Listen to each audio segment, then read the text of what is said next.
Ang face-to-face harapan ay pambansang dulugan ng mga may alitan. Hangad namin na bigyang solusyon ang mga di pagkakaunawaan para sa mas mapayapang komunidad. Face to face. Face to face. Sinong ngingiti? Face to face. Inyong bangayan. Face to face. Huwag mong talikuran. Harapin mo face to face. Shoutout sa mga kabataan dyan! Anong ulam? Yan ang trending na sigaw sa social media ng kabataan ngayon.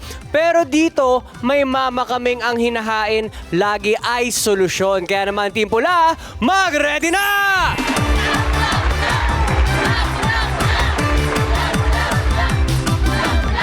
Tama ka dyan, Ryle. Medyo trending nga yan. Pero dito, para na rin po kayong nagsalo-salo. May asim, pait, tamis sa dulo. Di ba kompleto sa regados na po? Pwede pang mag-sharon ng kaalaman at leksyon. Isang pampaganang energy naman dyan. Team Puti!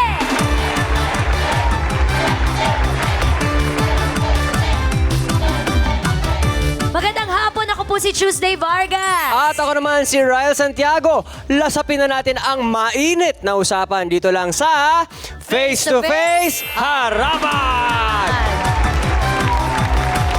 May anghang ang kanilang mga komento at silang tatlo may asim pa. Ew! Yes! Ang ating harapang tagapayo, alam Master Chef pagdating sa batas, Attorney Lorna Kapunan.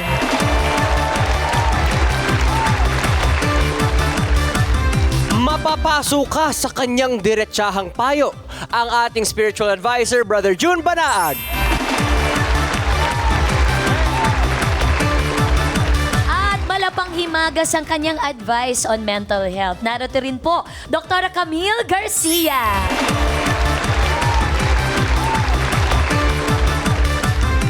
Siya naman, taga-balanse sa timpla ng ating talakayan. Sa baon niyang kaalaman, walang uuwing luhaan. Narito na siya, ang pambansang pampakalma, Corina Sanchez Rojas! Ate Coring! Face to face. Umingiti. Face to face. Hello to Tuesday and to Ryle at sa ating harapang tagapayo. Ano na naman kaya ang ating pag-uusapan ngayong araw na ito na kakayanin ba natin na hanapan ng solusyon? Ito ay reklamo ng isang ina na aming ihahain sa inyo ngayong hapon. Kaugnay sa pagkakaibigang sinira ng selos at ng kanilang nakaraan. Na ang problema, yung kanilang away, nahahawa pati yung mga anak nila. Ayon. Pero ang mas malala, yun na nga, sabong-sabong na. Ay, damay-damay. Hoy, Madel, walang damayan ng anak. Kung galit ka sa akin na lang. Kalokohan ng anak mo, dadami mo yung anak ko. Tara, ulo ka ba? Sina Juday at Madel ay nagsuguran at nagsabunutan dahil daw sa kanilang mga anak na may nagawang kamalian. Away bata yan, Juday. Dapat inalaman mo na yung katotohanan bago mo sinugod si Madel. Sa dalawang panig ng mga ilaw ng tahanan, sino kaya ang nagsasabi ng katotohanan? Nako, hindi na raw talaga niya kayang manahimik, lalo na kung ang pangalan ng kanyang anak mismo ang nadadawit. Saan ba nag-ugat ang lahat ng ito? Juday, humarap ka na.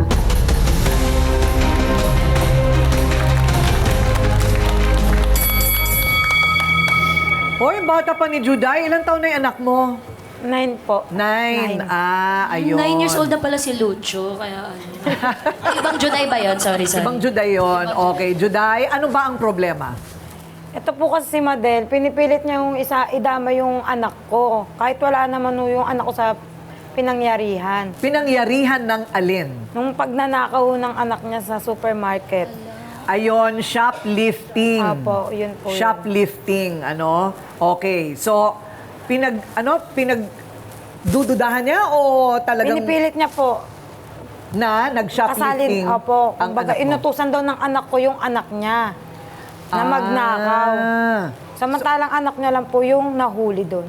Anak niya ang nahuli Opo. sa supermarket. Ano Opo. naman ang pinulot? Ano yung dinekwat? Ano po, juice. Juice. Opo. Okay. At nahuli nga. Nahuli po yung anak niya. Ano ang naging parusa? Ano po yan, nagbayad po siya ng 10 times. 10 times? Diyos ko po. Juice ko po. Oo. Talaga? Opo. So, magkasama noon yung kaibigan mo at yung dalawang bata. Hindi po, bali po yung anak ko, naglalaro lang ho sa labas ng bahay namin. Oh. Kahit wala po dun sa pinangyarihan. Wala doon. Opo, gumagawa lang ho siya ng kwento. Na inutusan ng Opo, anak mo. para ho makamenos kasi yung pinambayad niya ho sa supermarket, inutang niya po sa akin yun. Ayaw na. Parang ayaw ka ganun na- po eh. Oh. Parang ayaw niya na hong bayaran, kaya dindamay niya yung anak ko. Ha? Bago dinamay ang anak mo, umutang muna sa'yo. Opo. Magkano? Ano po yun eh, 900 lang ho yung pinautang ko sa kanya eh. 10 times po kasi yun eh, 19 po isa. 5 peraso po yung ninakaw ng... Ayun. Yung anak ba niya ang nagsabi sa nanay niya na anak mo daw ang nagturo? Hindi po, si Madel lang po yung nagsabi. Walang sinasabi yung anak mo. Wala po. Paano nangyari na yung anak mo daw ang nagturo? Yung isang bata pong kalaro nila, yun yung nag-utos. Yun po yung nag-utos sa... Alam mo, kaya binabantayan din talaga kung sino yung mga kalaro. ng anak, di ba? Opo. So, ano nangyari sa inyong dalawa? Inano ko po siya, ma'am. Sinaktan ko po. Ay, yung ginawa mo, Sinabunutan ko, ma'am. sinabunutan Opo, mo. kasi ibang usapan na ho pag anak na ho eh. Sabi ko, di baling ako na lang yung hamakin, wag lang anak ko. Ibang ano na po yun yung pagnanakaw eh. Saan kayo nagpang-abot? Doon po mismo sa lugar namin. Ba't ka naiiyak? Ano po kasi, anak na po yung pinag-uusapan. Oh, Kaya po nasasaktan ako. Anak ko na po yun eh. bakit na-chismis na ba sa lahat? Opo. Kaya yung anak ko halos ayaw pong lumabas ng bahay. Kaya doon po ako nasasaktan kasi kaibigan ko po yun eh. Si Madel. Matagal na kayo magkaibigan? Opo. Teka, ano naman yung sinaktan daw yung yung anak mo, ng anak ni Madel? Sinipa, yung pangalawa ko namang anak, tas yung pangalawa niya ring anak, sinipa ko sa dibdib yung anak ko. Kaya dumoble po yung galit ko sa kanya. Hindi man lang niya madisiplina ng tama yung anak niya. O bakit naman nag-away yung dalawa ninyong anak na yon? Ano po, naglalaro lang ho. Bali po, napikon po yata yung anak niya sa anak ko. Ayun. So, nagkaabot-abot. Pero mga bata kasi, Opo. gano'n naman talaga pagkabata kung minsan nagkakasakitan. Kaya nga po, ang akin lang ho sana, pinagsasabihan niya. Okay. So, pero ito ba ay may iba pang pinag-uugatan? Kasi nabalitaan Parang ko. po. Parang po. Kasi- ano yung parang? Ano po kasi yung dating SO niya po yata, naging jowa ko po. Naging jowa ko po. Yung ex niya, Naging jowa mo ngayon? Hindi po. Matagal na ho yun, nung dalaga pa po kami. Yun po yun. Pero ngayon may asawa ka? Meron na po. Siya rin may asawa? Meron na po. So tapos na yon. Pero feeling mo meron pa ring kirot doon Opo. sa nangyaring yon. Parang di po siya makamove on eh. Parang doon po yung pinanghugutan niya talagang galit sa akin. Okay, yan ang panig ni Juday. Siya naman umano ang naninira sa anak ng nagrereklamo. Madel, humarap ka na.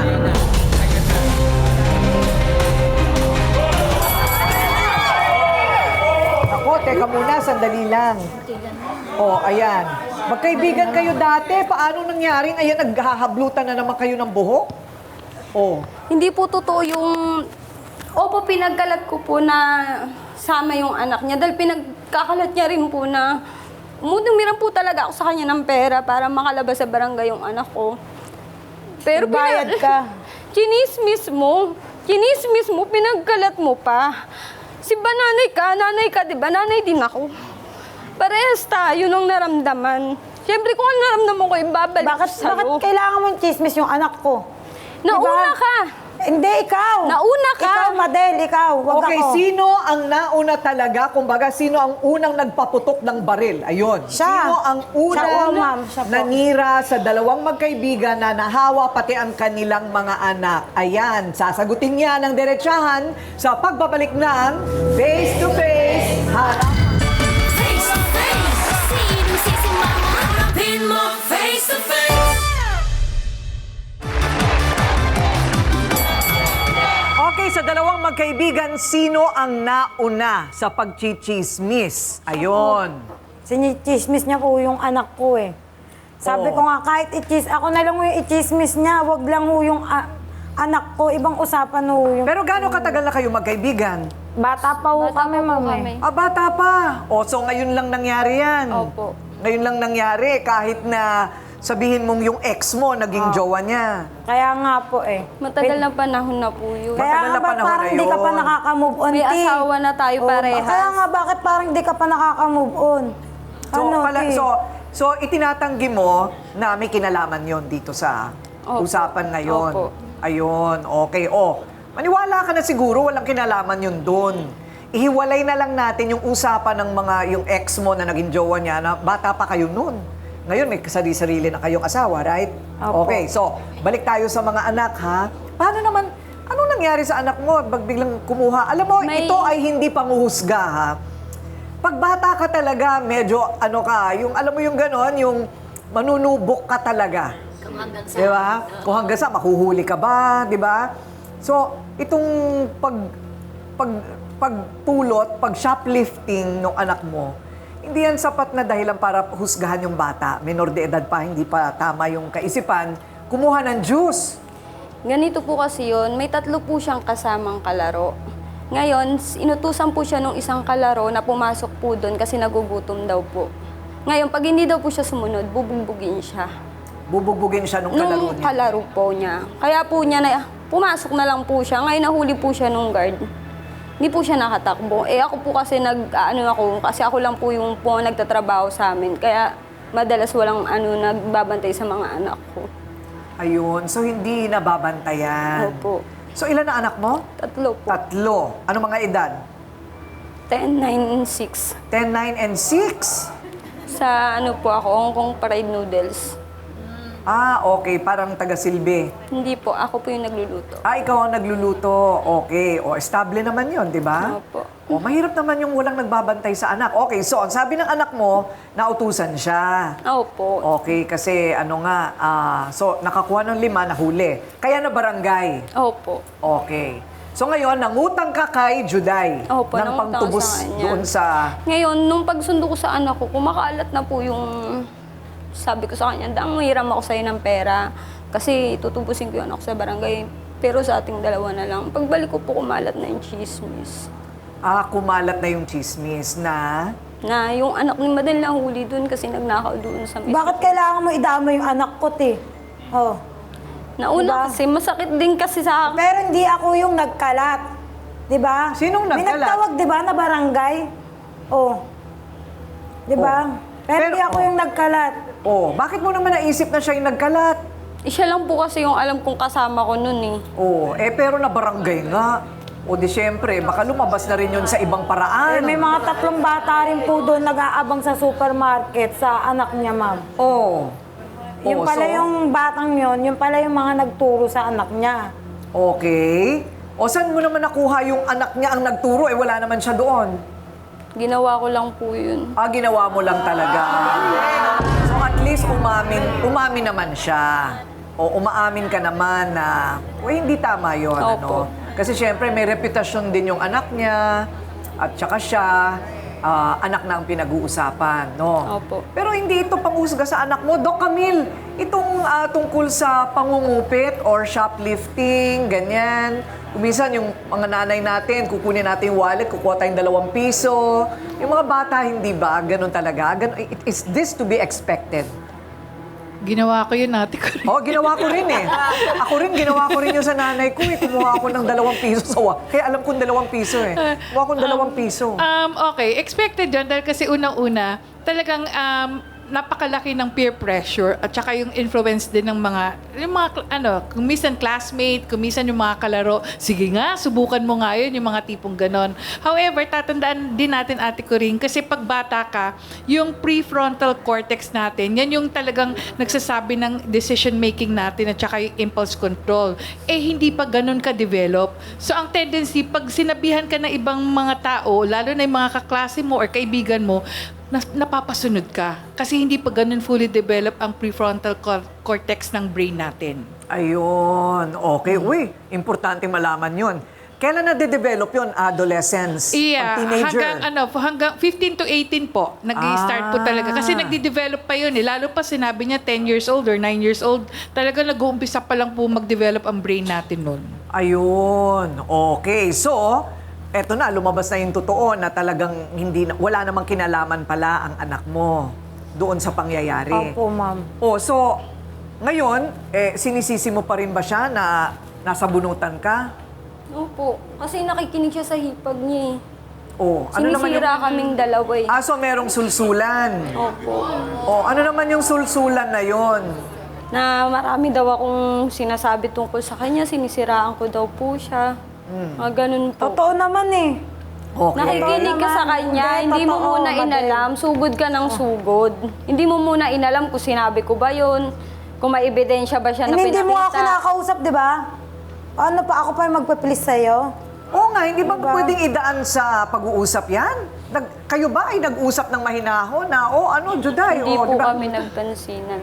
Hindi na kayo nagpansinan. Simula nung kumalat po yun. Eto na, ang magpapatunay naman sa sinasabi mo na siya'y naninira. Nits, humarap ka na. Naku, ang babata pa ng mga ito, Napakasinungaling mo Talaga ba? Hindi ko sinusulsulan niya, may sariling utak yan. Nits, bakit galit na galit ka? Binugbog po kasi ako niyan. Ay, may pasa! Dalawa po sila ng kakampi niya, pero tulungan po ako niyan. Teka muna, ipakita mo nga sa camera yung ano mo. Ito po. Ayan, direct, ayan. Ayan yung kanyang pasa. Ano naman ang nangyari? Binugbog niya po ako, kala niya po sinusulsulan ko. May sariling utak yan. Di na pwedeng sulsulan niya, matanda na yan. Ilang beses na, Donita, ilang beses na. Anong ilang beses? May utak nga yan, hindi masusulsulan agad-agad yan. Okay, ano ba yung sulsulan na yon tungkol doon? Kala niya po sinusulsulan ko yung hipag ko na mag-away sila. Nuknukan kasi yan ng chismosa, ma'am. Tapos kalalabasin niya kami ng chismosa. Sino kaya ang chismosa? Araw-araw ako nasa trabaho, kayong nasa kalsada. Pero hindi ka namin pinagchichismisan. Hindi ka namin pinagchichismisan. Pero ikaw ang laman ng Diba? chismis doon. Bakit ka ang pagchichismisan? Hindi natin alam. Okay. Pero, biro mo ang layo na ng itinakbo, no? Nahawa pa ito, nabugbog. Paano ka naman ang bugbog? Paano ang bugbog ang nangyari sa'yo? Binablot niyo po, kasama niya po yung kasama niya. Yung ngayon po kasama niya. Ayun po, dalawa po sila. Hinablot ka. Pinagtulungan po nila, ma'am Ako. Ay, may ganon? Taga saan ba kayo? Ilang taong ka na, Juday? 27 po. 27? Nasa 20s pa lang kayo, 19 po. 19? Napunta na sa gulo. Eto, ang rest back naman ni Madel, haharap sa pagbabalik ng Face to Face Harapan. Pula! Harapin mo face to face. Okay, tawagin naman po natin ang dedepensa sa inirereklamo. Ay! Bakit? Okay, eto naman po ang kakampi ni Madel, si Cesa, humarap ka na.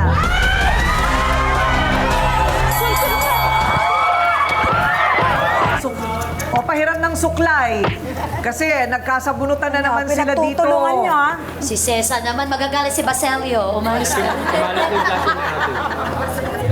Okay na? So, Cesa, ano bang nangyari? Bakit galit na galit ka? Sulsul po kasi yan Paano sulsul? Sulsul ka talaga, narinig Ano mo, di ba sinusulan mo rin siya, di ba? Di ako sulsul, ikaw yung sulsul, narinig kita. Nung Narinig ko minsan gumawa ng kakampi mo. Pag-uwi ko, may sinasabi na pala kayo sa akin. Wala akong alam. Bakit kailangan mo kasi magkalat ng ng kwento? Ba't yung pamangkin ko gusto masama, no? Siyempre, ano niya ba yun? At sino ba yung chinichismis mo? Pamangkin niya. Masasaktan yan. Sulsul ka kasi kaya nanggagalaiti ka. Pero narinig mo, Cesa, na aminado naman si Madel na pwedeng lang galing yung chismis tungkol sa mga anak nila sa barangayan. Hindi naman kailangan siya, di ba? O, Narinig ayun. ko po kasi yan eh, na sinusulsalan niya si Juday na kaya siya malikot nga daw po yung kamay ni Madel, yung ng anak ni Madel. Oo. Eh, mga bata pa yun. Yung mga bata pa yun. Ba't dinadamay niya yung Susul ka. pamangkin ko sa likod ng kamay ng anak niya? Sulsul ka kasi. Ayan. So, sa sulsulan at sa chismisan, eh, nagpatong-patong na po yung simpleng bagay na ginawa ng isang menor de edad. Ayon. Kasi nga, sabi nga, Doc Camille, bakit nga ba yung magulang masyadong sensitive pag yung anak na ang ano? Dahil ito'y parang refleksyon sa pagpapalaki ano? Totoo yun, malaking factor yan, Ate Coring. Alam mo, pag sinabing may ginawang kasalanan or sabihin natin na pariwara yung anak, magulang yan eh. Hindi yan pinalaki ng tama eh. Kaya syempre parang kahit papaano affected yung reputasyon ng magulang. At the same time, yung kahit hindi pa sinasabi, ang implication nun, walang kwentang magulang yon. So napakahirap para sabihin natin na ibangon din natin yung sarili natin bilang magulang na hindi totoo yan. Parang ganon. So malaking factor talaga yung Ate Coring. Ayun. So, okay. O, pakinggan natin ha, itong mga narito. Masakit yung ginawa niyan para sa kanya na pinagbintangan or sinama dun sa yung anak niya. Yun po. Okay. O, dito naman. Para sa akin naman po, sana imbis na nagkanda-bugbugan, ang nangyari sana is una nag-usap, tapos since mga bata po kasi yan, katulad ng sabi ni Dr. Camille, imbis na nagkasisihan na agad, kasi yun po mga bata na yan, impulsive tulad po ng sabi niya, and dapat as magulang, ginaguide natin and hindi na nagsisisihan. Ayun. Tama! Okay. At di ba po, ilang years na po kayo magkakaibigan. So ganyang ano lang, sisiraan niyo po yung isa't isa sa mababaw lang po na dahilan.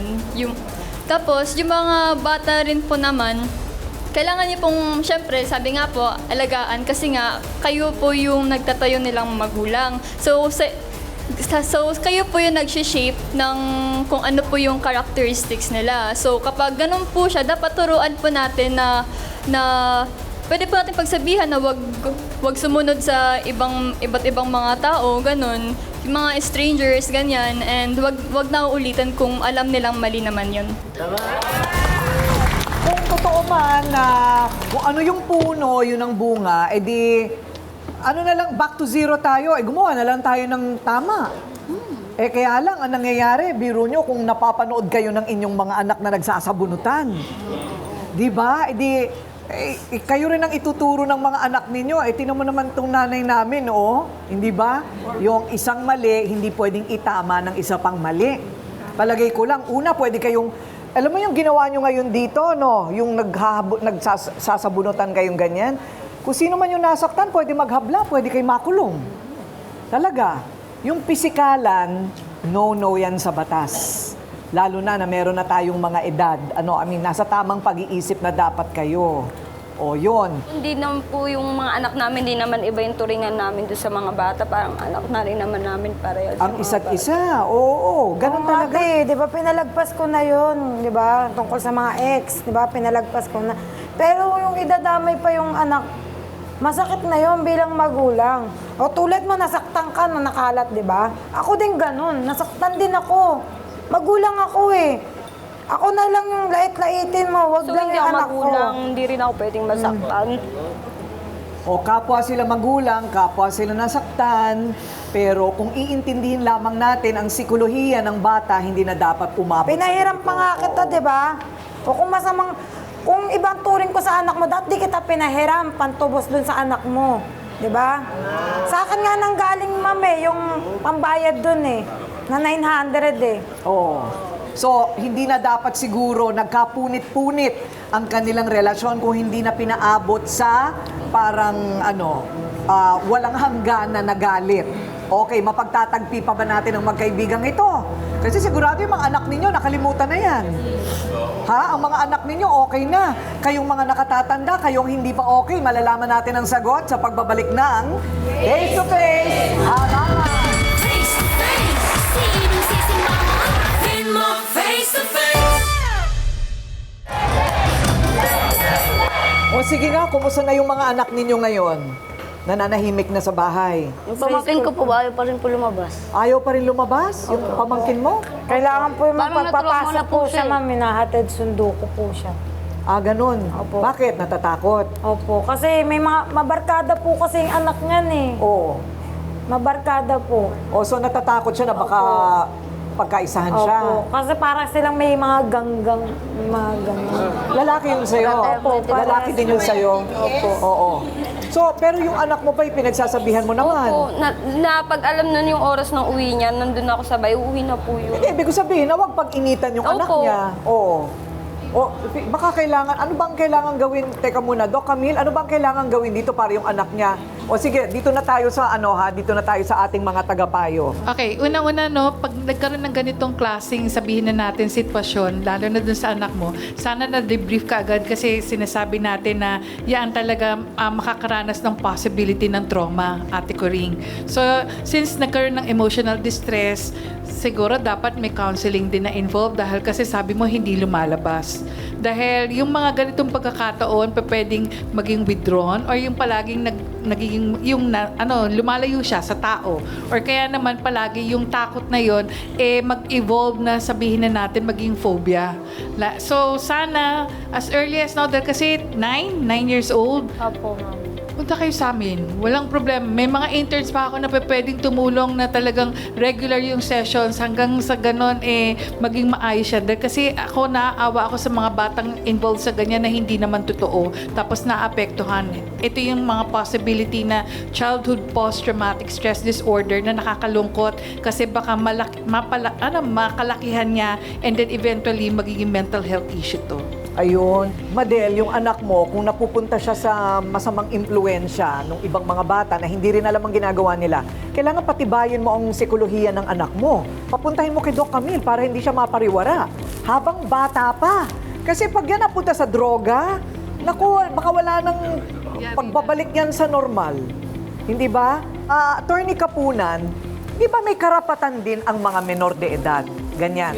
Yung ganyan ba, halimbawa, nahuli sa supermarket, shoplifting, tama ba na ihaharap sa barangayan yun? Na parang, para silang kriminal, hindi ba? So tama ba yung ganong gagawin? Hindi. Meron tayong tinatawag na batas, no? Yung Republic Act 7610 for the Special Protection of Children. Kasi ang pananaw ng batas, hindi naman mga kriminal yan. Yung shoplifting, parang challenge lang yan eh. Para mga magbabarkada, 9 years old, gusto nilang pakita astig sila, kaya nilang authority, no? Kung minsan, hindi nila nagagawa sa eskwelahan, pinapalabas nila, displaced aggression, pinapalabas nila sa shoplifting. Ngayon, ang mali dito, yung penalty. Yun na nga yung penalty, tatanungin ko Yung penalty, Oo. kasi yung times 10, kunyari, ano ba yun, juice lang yan, ano? Ito times 10. Siguro konting paalala lang, o isoli mo yan, o susumbong kita sa nanay mo, mga ganyan. Paalala lang, hindi yung dadalhin sa barangay. Because sabi nga ni Dr. Camille, traumatic yan. That's number 1. Number 2, hindi pwede yung ginagawa nyo na magulang ako, inataking magulang. Parang defense natin lagi, magulang ka na pwedeng lahat kasi sinaktan o involve yung anak mo. Hindi pwede. Kasi ikaw, ang tawag doon, bullying. Di ba? Binubuli mo. Hindi pwedeng ikaw ang magpaparusa o ikaw will take, sabi natin, do not take the law into your own hands. Kasi school age sila, no? Kung minsan kasi yung mga parents, syempre bias, no? Para sa anak nila. Siguro paalam natin sa guidance counselor sa mga eskwelahan nila para mabantayan. Ayun, oo, yun ang tama. Yun ang tamang hakbang tingin ko, hindi yung maghahablutan kayong mga magulang. Kasi mali din yung gawaing yun. Ano? So kung nakikita rin kayo ng mga magulang niyo, baka kayo rin ang pinagsabihan. Okay, Dr. Love, ano ba ang sinasabi sa Biblia tungkol sa pagtatama sa gawaing mali ng bata? Maraming citation sa Bible, Ate Kuring, na nagbibigay ng karapatan sa mga magulang na disiplinahin ang mga bata. At when we say disiplina, hindi yung physical, hindi yung bubugbugin natin yung mga bata para sumunod sa gusto natin. Disiplina na nauunawaan ng bata kung ano ang tama at mali at tungkulin yun ng mga magulang. Sa nakita natin ngayong hapon, malinaw na malinaw, Madel at saka si Juday, na ang mga bata natin ay nakukulangan sa guidance o supervision. Kulang sa pagtatanim ng values formation. Huwag nating iasa sa eskwelahan, sa mga teachers. Tayo ang unang mga magulang at sa bahay natin natututo ang mga bata ng tama at mali. Pakita natin sa mga bata kung ano ang expectation natin sa kanila, sa kanilang paglaki. Ipakita natin kung paano magiging responsableng tao, no? Moral values ay nanggagaling at sinisimulan sa bahay. Itinuturo ng mga magulang, sinusuportahan lamang ng mga teachers sa eskwelahan. Ito ay malinaw na malinaw, kulang kayo ng supervision sa inyong mga anak. Ate Kuring? Ayun. At doon sa kakulangan nilang yon, parang lumalabas yung frustration at galit nila sa isa't isa. Pero sa totoo lang, di ba, kayo ang nagkukulang. Okay. So, nagsalita na ang lahat. Oras na para malaman ang kahihinatnan ng harapan ni Juday at Madel. Sino ang magpapatawad at sino ang handang iwan ang pagkukubli sa likod ng kasinungalingan. Walang lipatan, magbabalik ang Face to Face Harapan. Pula, pula, pula! Harapin mo face to face. O, ayan. So, Juday at Madel, yung utang niya sa'yo, ano ba naman yan? 900 lang. Babayaran ko na sa'yo yon, ha? Ako na yon. Para wala nang gumugulo pa sa utak natin tungkol sa mga utang-utang. Matagal na kayong magkaibigan, umami naman siya, nagawa-gawa lang niya yon, yung tungkol sa anak ninyo. Meron na kayong appointment dito kay Doc Camille, para sa kapwa ninyong mga anak, sa nangyari. Ito'y pangkaraniwan lang sa pang-araw-araw na buhay. Patatagalin pa ba yan? Dahil lang sa chismisan. O, tapos na yon. Hindi ba? Kung wala, isasarado na natin ang ating mga bibig. Pangako nyo, pangako nyo. O, nasa sa inyo na ngayon yan. Kung kayo ba'y patuloy na magtutulungan, o kayo'y mananatiling talagang galit, may galit sa katawan. Siya lang naman, ma'am, hinihintay kong kumausap sa akin eh. O, ayan na, kaharap. Kaso, ma'am, dinadaan-daanan po nila. Ayan na nga, nandito na nga kayo magkaharap. O, so, ayan na, Madel. Kung kakausapin mo siya, di ayan na. Oh. Sorry dun sa pinagkalat ko dun sa anak mo. Oh, sorry. Alam mo, hindi yan madalas dito mangyari, yung nagsosorry talaga, ha? Oh. Kasi may pinagsamahan naman po. May pinagsamahan naman. Tingin ko kasi frustration mo lang yan sa anak mo rin sa nangyari, eh. Dahil nga busy ka, yung asawa mo, may alam mo na, batugan. Oh, kailangan talaga magtrabaho siya. Kaya siya nagigilty, doon lumabas yung kanyang frustration. O, ayan. So, handa naman kayong maging magkaibigan ulit. Sa akin, ma'am, wala naman pong problema, ma'am. Okay, o sige. Ikaw naman na nag-sorry, ikaw na lumapit. O. Judel!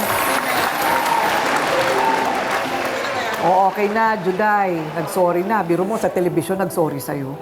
O. So, siguro naman, totoo na yan. Sorry din kung nasaktan kita. Oo, sorry din. O, palakpakan naman natin, nagsusorry sila. Hoy, kayong dalawa din na nagsabunutan kanina, mag-sorry din kayo sa isa't isa. Kayong dalawa. Sesa, at saka Magkahawig pa kayo. din. sorry. Sorry. Magbati na. Magkahawig din kayo. Sorry na. Ayan. Ganun lang? Ganun lang ang sorry? Embrace them. Oh.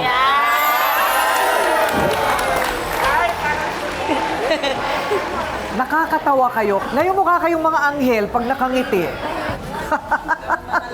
Okay, so mabuti naman. Napakasimpleng bagay, pinalaki ng hindi dapat. Alam po ninyo, mahal natin ang ating mga anak. No, lahat tayo mahal natin ang ating mga anak. Pero hindi sapat ang pagmamahal na nararamdaman para maging dahilan ng paggawa ng mali.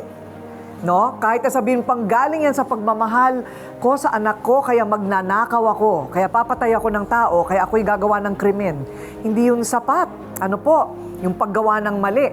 Ang tamang uri ng pagmamahal sa anak ay ang paggamit ng parehong puso at isip. Kung ano ang tamang hakbang para umayos ang ating mga anak. Pero kung ang ating isip ay puro ulap ng galit sa katawan, hindi maganda talaga ang kahihinatnan niyan. Naku, pag-aralan natin at laanan ng panahon ang pag-iisip ng epektibong paraan ng pagpapalaki sa anak. Pinag-iisipan yan. Pinag-aaralan yan. Nire-research pa yan. Diba? Meron kayong matututunan dyan kay Doc Camille. So, hindi nyo yan mahahanap sa kakulangan ng kaibigan o ng kapitbahay. Yan ay nasa ating mga kamay lamang bilang magulang. Okay? Okay, nagkabayaran na ng utang, nagkapatawaran na.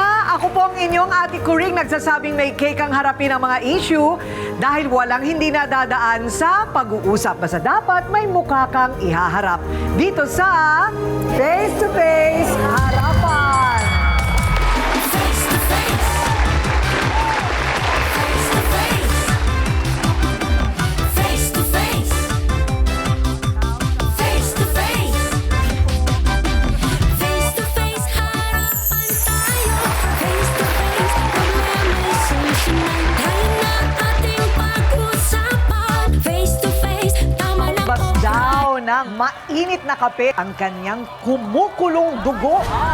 Kung ba ayos mong binalik yan sa akin, gagana pa yan. Bakit nung huling beses hindi na umaandar nung binalik mo? Nadya ko na po talagang. Ay! Talagang nakapalamukha. Ba't di mo ginawa sa mukha mo, sprayan mo yung mukha mo para bago ka? Lang yung hinihingi ko sa'yo, na Patuto minsan ka na, tulungan mo rin ako. Matagal na Gusto ako ko ng lang trabaho. natulungan. Sobra-sobra na sa tulong.